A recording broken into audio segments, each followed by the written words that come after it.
नमस्कार उज्जैन, मैं हूं आपका दोस्त हेमंत सैन, लेकर आया हूं आपके लिए आज दिन भर की ताज़ा खबरें। आइए चलते हैं आज की खबरों की ओर। अभय न्यूज़ उज्जैन में सबसे तेज बढ़ता समाचार माध्यम। हम आभारी हैं उन सभी दर्शकों के जो अभय न्यूज़ परिवार का हिस्सा बने हैं। समय समय पर हम अभय न्यूज़ के दर्शक परिवार के उन सदस्यों का सम्मान करते रहते हैं जो हमें अच्छे सुझाव भेजते हैं और हमारे बुलेटिन को लगातार शेयर करते रहते हैं। शुक्रवार को हमारी टीम महाशक्ति नगर में निवास करने वाले श्री दिलीप सिंह ठाकुर और उनकी धर्मपत्नी श्रीमती निर्मला ठाकुर को अभय न्यूज़ सम्मान प्रदान करने उनके निवास पर पहुंची। इस दंपत्ति को अभय न्यूज़ के टॉप फैन का सम्मान प्रदान करते हुए हमने उन्हें एक सरप्राइज़ गिफ्ट भी प्रदान किया है।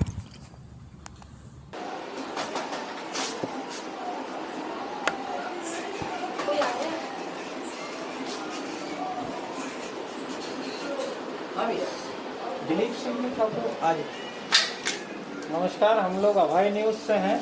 अच्छा। और निर्मला ठाकुर जी, दिलीप सिंह जी ठाकुर, आप लोगों के लिए एक सरप्राइज गिफ्ट लेकर के हम लोग आए हैं। आप लगातार हमारी खबरों को शेयर करते रहते हैं, इसलिए आपके लिए अभय न्यूज़ की तरफ से सरप्राइज गिफ्ट। निर्मला ठाकुर जी, आपका भी धन्यवाद करता है अभय न्यूज़ परिवार। आप लगातार हमारी खबरों को शेयर करते रहते हैं। अभय न्यूज़ के बुलेटिन के बारे में अगर आप कुछ कहना चाहें तो प्लीज़। अभय न्यूज़ जो वास्तव में उज्जैन में जो एक चैनल की आवश्यकता थी, अभय न्यूज़ जिस प्रकार से समाचार देता है वो कमी पूरी हो गई है, क्योंकि हम अभय न्यूज़ पढ़ लेने के बाद में हमें पेपर पढ़ने की आवश्यकता नहीं लगती है।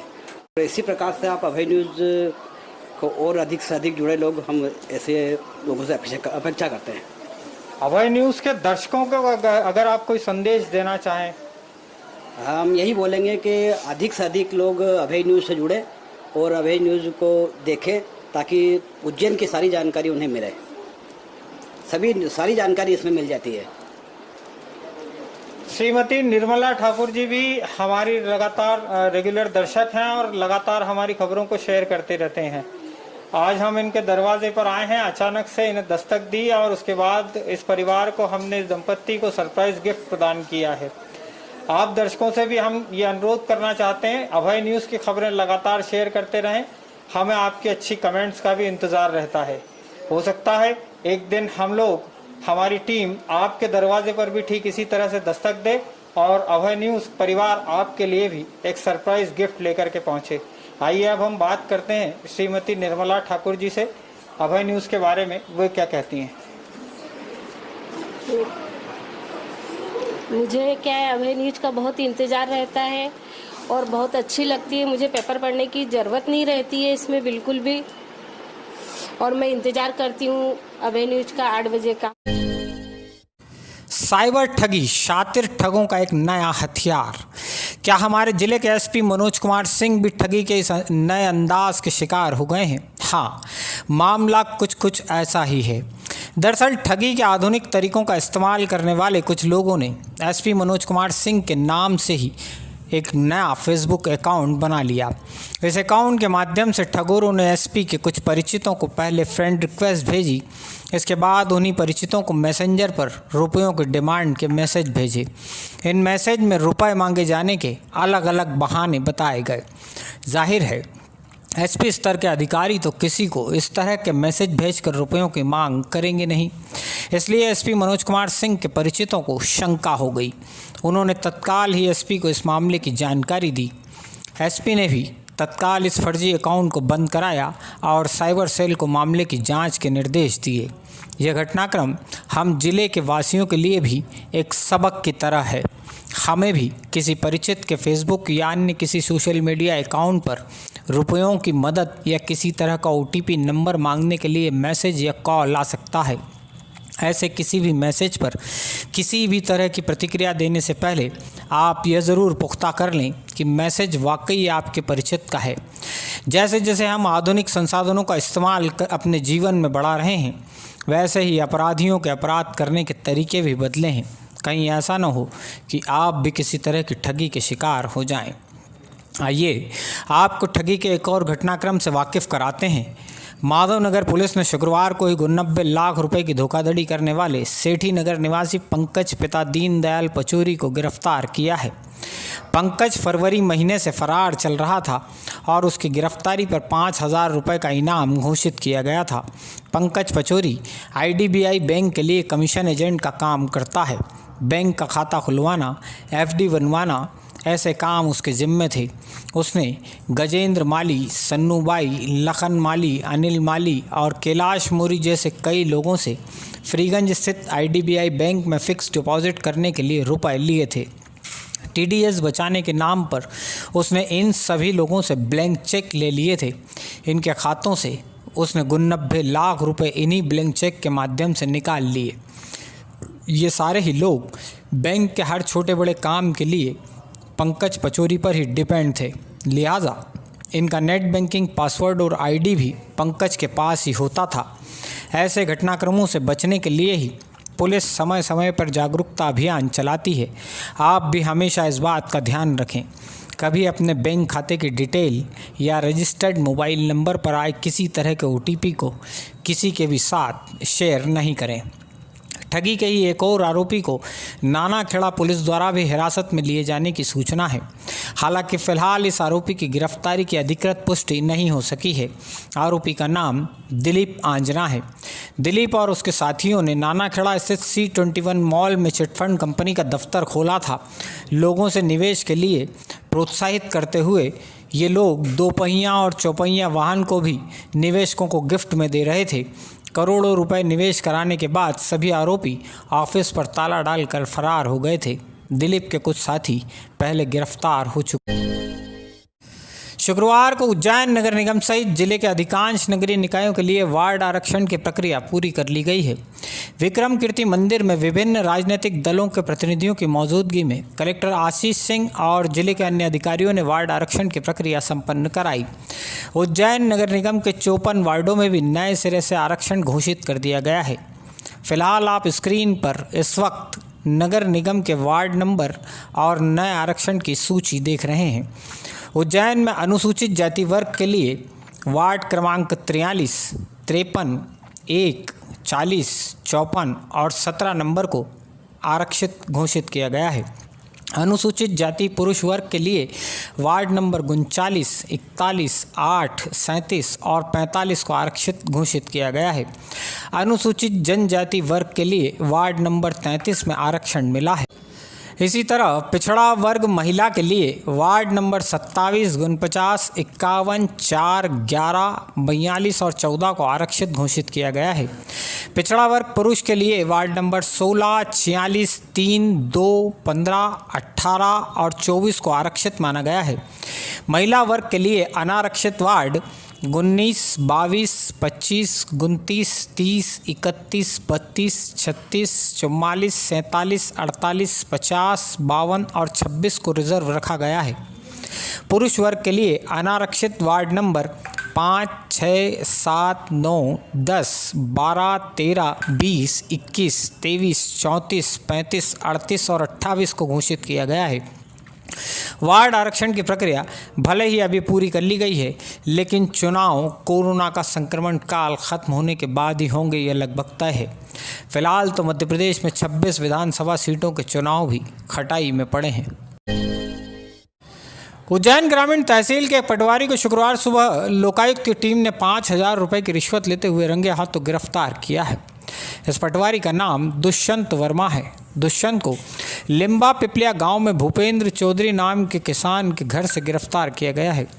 दरअसल भूपेंद्र चौधरी को अपनी खेती की ज़मीन की नई पावती बनवाना थी। इसके लिए पटवारी दुष्यंत वर्मा ने उससे 5,000 रुपये की रिश्वत मांगी थी। किसान भूपेंद्र ने 21 जुलाई को बाकायदा पटवारी की रिश्वत मांगे जाने वाले कॉल को रिकॉर्ड किया और लोकायुक्त को मामले की शिकायत कर दी। शुक्रवार सुबह पटवारी लिम्बा पिपलिया गांव में भूपेंद्र चौधरी के घर रिश्वत के रुपए लेने पहुंचा था। यहां लोकायुक्त की टीम पहले से उसका इंतज़ार कर रही थी। जैसे ही पटवारी ने रिश्वत के रुपए हाथ में लिए, छुपे हुए लोकायुक्त के अफसर बाहर आ निकले और पटवारी दुष्यंत वर्मा को दबोच लिया। लोकायुक्त की टीम को सामने देखकर पटवारी के होश उड़ गए। दुष्यंत वर्मा को अभी पटवारीगिरी करते हुए 1.5 साल ही बीता है। राजस्व के खेल तो उसने अभी ठीक से सीखे भी नहीं हैं। इससे पहले ही वह लोकायुक्त के हत्थे चढ़ बैठा। शुक्रवार को लोकायुक्त ने एक ही दिन में 2 शिकार किए हैं। लोकायुक्त का दूसरा शिकार तराना तहसील की ग्राम पंचायत खारपा का सचिव राधेश्याम परमार बना है। पंचायत सचिव राधेश्याम परमार ने किसान नागू सिंह से कपिल धारा कुएं की सब्सिडी की 1,34,000 रुपये की किस्त रिलीज करने के एवज में 8,000 रुपये मांगे थे। शुक्रवार को उसने विजयगंज मंडी के नज़दीक किसान को यह रकम लेकर आने को कहा था। किसान नागू सिंह रिश्वत की रकम के अलावा अपने साथ लोकायुक्त की टीम लेकर पहुंच गया और पंचायत सचिव को ट्रैप करवा दिया।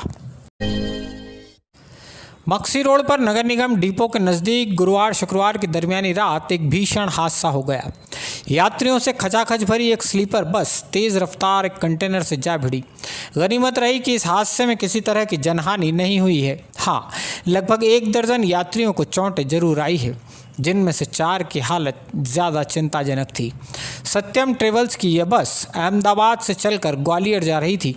इसका ड्राइवर शुक्रवार दोपहर 2 बजे से लगातार बस को ड्राइव करते हुए उज्जैन तक पहुंचा था। बस में एक स्लीपर कैबिन में 5-5 यात्री ठुसे हुए थे। सीटों के बीच के कॉरिडोर में भी फ्लोर पर ही यात्रियों को बैठाए रखा गया था। बस में लगभग 150 यात्री सवार थे। नीचे क्षमता से भी 3 गुना ज़्यादा यात्री भरे थे और टब को लोडिंग ट्रक बना दिया गया था। बस के टब पर ढेर सारा लगेज बंधा हुआ था। इतने सब लापरवाही के बाद भी ड्राइवर बस को अंधाधुंध रफ्तार दिए हुए था। डिपो चौराहे पर वह बस अपना संतुलन नहीं रख सकी और अनियंत्रित होकर एक कंटेनर में जा घुसी। पंजाब की तरफ जा रहे इस कंटेनर में ट्यूबलाइट्स भरी हुई थी। हादसे की सूचना मिलने के बाद नागझिरी टीआई संजय वर्मा भी फोर्स के साथ मौके पर पहुंच गए थे। उन्होंने नगर निगम से संसाधन बुलवाकर बस और कंटेनर को अलग अलग करवाया। ड्राइवर बस के भीतर ही काफ़ी देर तक फंसा रहा। उसे बमुश्किल बाहर निकाला जा सका। श्रावण के महीने में शुक्रवार के दिन महाकालेश्वर मंदिर के बाहर 2 ऐसे अलग अलग घटनाक्रम हुए हैं जो मंदिर की गरिमा को ठेस पहुंचाने वाले हैं।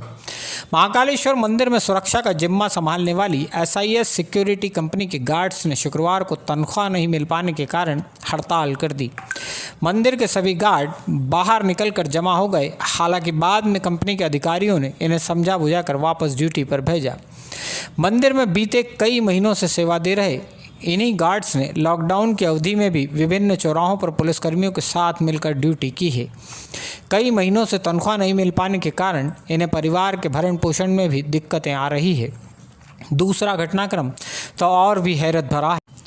महाकालेश्वर मंदिर के बाहर माला, कंठी, फोटो आदि बेचने वाले और यहाँ पहुँचने वाले श्रद्धालुओं को टीके टमके लगाने वाले कई लोगों को शुक्रवार को मंदिर प्रबंध समिति में जबरन निर्मित एक पद पर आसीन हिटलर दीदी ने एक कमरे में बंद कर दिया। ये लोग कई घंटों तक इसी कमरे में कैद रहे। इनमें से अधिकांश का कहना था, हमें मंदिर के बाहर धागे, लटकन, तस्वीरें आदि बेचने और टीका लगाने की मनाही की गई है, लेकिन ये काम नहीं करेंगे तो अपने बच्चों को क्या खिलाएंगे। मंदिर के बाहर यदि मजदूरी कर किसी का परिवार संचालित होता है तो इसमें हर्ज क्या है। दूसरा यह कि आप किसी को भी सिर्फ काम करने से रोकने के लिए उसे बंधक नहीं बना सकते।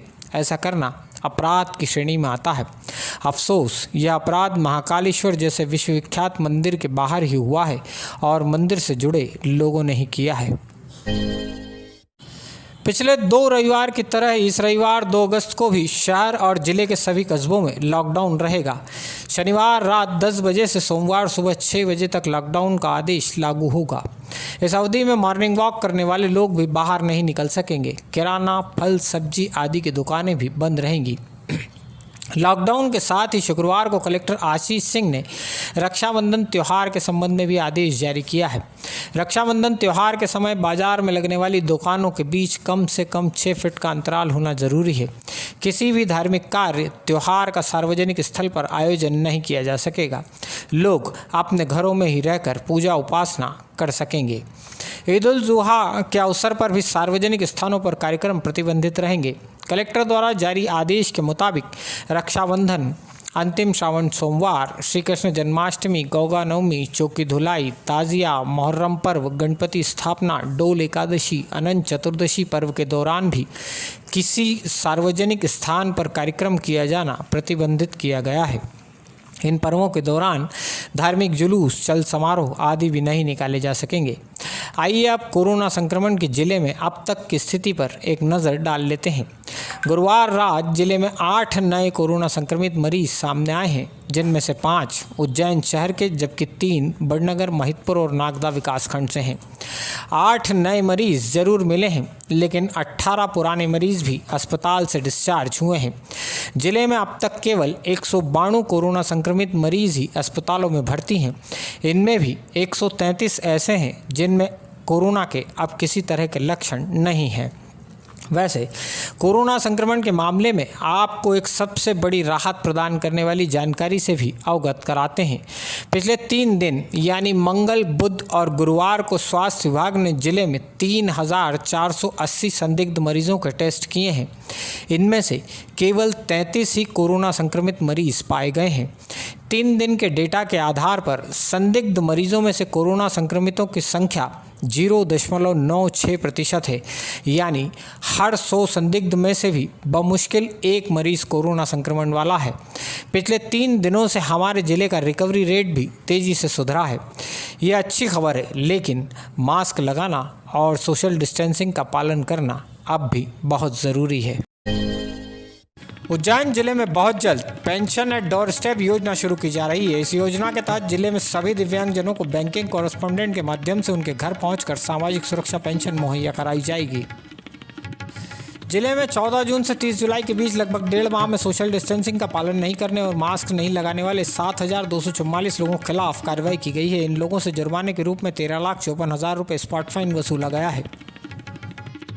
उज्जैन के जिला एवं सत्र न्यायाधीश श्री SKP कुलकर्णी सेवानिवृत्त हो गए हैं। जिला न्यायालय के सभी न्यायाधीश और वरिष्ठ वकीलों ने उन्हें भावभीनी विदाई दी। 1 से 15 अगस्त के बीच नगर निगम द्वारा एक मास्क अनेक जिंदगी जन जागरूकता अभियान चलाया जाएगा। इस अभियान के अंतर्गत मास्क बैंकिंग की स्थापना, निःशुल्क मास्क वितरण, प्रचार प्रसार जैसी गतिविधियां होंगी। जिला अस्पताल की भोजनशाला में काम करते हुए मरीजों को भोजन उपलब्ध कराने वाले कर्मचारियों के घर ही भोजन के लाले पड़ गए हैं। इन कर्मचारियों को पिछले 6 महीने से वेतन नहीं मिल सका है। हमारा उज्जैन कई मायनों में ख़ास है। यहाँ की एक एक खासियत तलाशते तलाशते शायद पूरी ज़िंदगी बीत जाए, लेकिन इस नगरी की थाह नहीं पा सकते। दुर्लभ देव प्रतिमा की मौजूदगी वाले हमारे उज्जैन में एक ऐसी भी देवी प्रतिमा है जैसी संसार में अन्य कहीं नहीं। यह प्रतिमा है माता गजलक्ष्मी की। सफ़ेद रंग के ऐरावत हाथी पर सवार माता गजलक्ष्मी और उनके सेवक से जुड़ी है हमारी आज की सीरीज़।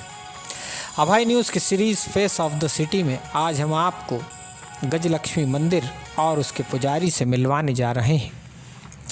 अति प्राचीन महालक्ष्मी माता का यह दिव्य मंदिर बीच शहर के नई पेठ इलाके में रंग महल धर्मशाला के पास स्थित है। स्कंद पुराण के अवंती खंड में उज्जैन में 24 महादेवियों के मंदिर होने की जानकारी दर्ज है। माता गजलक्ष्मी उनमें मुख्य है। इन्हें सम्राट विक्रमादित्य की राजलक्ष्मी भी माना जाता है। देवी गजलक्ष्मी के मंदिर में ही भगवान विष्णु के दशावतार की भी दुर्लभ प्रतिमा है। एक ही प्रतिमा पर भगवान के 10 स्वरूप का यह दुर्लभ दर्शन आप यहाँ कर सकते हैं। इस मंदिर का पौराणिक महत्व होने के कारण ख्यात पुरातत्वविद विष्णु श्रीधर वाकणकर भी यहाँ शोध कर चुके हैं। पीढ़ी दर पीढ़ी इसी क्षेत्र में निवास करने वाले शर्मा परिवार द्वारा यहाँ पुजारी के रूप में सेवा दी जाती है। पूर्व पुजारी स्वर्गीय रमेश चंद्र शर्मा के कार्यकाल में इस मंदिर का न केवल उज्जैन बल्कि देश में भी व्यापक प्रचार प्रसार हुआ। मंदिर ने भव्यता पाई। अब उन्हीं के सुपुत्र पंडित राजेश शर्मा यहाँ सेवा का दायित्व संभाल रहे हैं। पंडित राजेश शर्मा पटनी बाजार स्थित भगवान नागचंद्रेश्वर मंदिर के भी पुजारी हैं और महाकालेश्वर मंदिर प्रांगण में स्थित मारुति हनुमान की सेवा का दायित्व भी आप ही के पास है। पंडित राजेश शर्मा बताते हैं, हर शुक्रवार को सैकड़ों की संख्या में माताएं बहनें देवी गजलक्ष्मी के मंदिर पहुंचकर व्रत और आराधना करती हैं। हर साल नवरात्रि में यहाँ उत्सव मनाया जाता है और दीपावली पर तो ख़ास तौर से यहाँ 4 दिन का महोत्सव होता है। इस उत्सव में उज्जैन सहित देश के कई शहरों से श्रद्धालु माता गजलक्ष्मी की दुर्लभ प्रतिमा के दर्शन करने पहुँचते हैं। ये माँ गजलक्ष्मी का मंदिर है। मैं पुजारी हूँ राजेश शर्मा। ये गजलक्ष्मी मंदिर जो है नगर के मध्य में विराजित है। ऐसी प्रतिमा दिव्य मूर्ति कहीं नहीं है। ये ऐरावत हाथी पे सवार है जो राजा विक्रमादित्य उज्जैन के थे, उनकी राज्य लक्ष्मी कहलाती थी। ऐसी दुर्लभ प्रतिमा पूरे देश में कहीं नहीं है। ये सफ़ेद हाथी पे सवार है और यहाँ पर शुक्रवार को माँ लक्ष्मी की कृपा बरसती है। माता बहनें सुहागन माता बहनें यहाँ पर उद्यापन करती है। शुक्रवार का वो जो व्रत होता है वो यहीं पे उसका उद्यापन होता है। और यहाँ पर दीपावली का उत्सव बड़ा धूमधाम से मनाया जाता है। नवरात्रि उत्सव होता है और विशेषकर यहाँ हाथी अष्टमी जो श्राद्ध पक्ष की अष्टमी आती है वो हाथी अष्टमी कहलाती है। तो इनका महालक्ष्मी का उस दिन दुग्धाभिषेक होता है। करीब 50,000 पब्लिक यहाँ पे उस दिन होती है। 2 लाख पब्लिक दिवाली के दिन 4 दिन का मेला लगता है। धनतेरस से लेकर दिवाली के दूसरे दिन पड़वा होती है। 4 दिन का यहाँ पे मेला लगता है गजलक्ष्मी का। अभय न्यूज़ के बुलेटिन को आप लगातार लाइक और शेयर करते रहें। आपकी कमेंट्स का भी हमें इंतज़ार रहेगा। कल फिर हाजिर होते हैं ताज़ा खबरों के साथ। तब तक के लिए मुझे आज्ञा दीजिए। जय श्री महाकाल।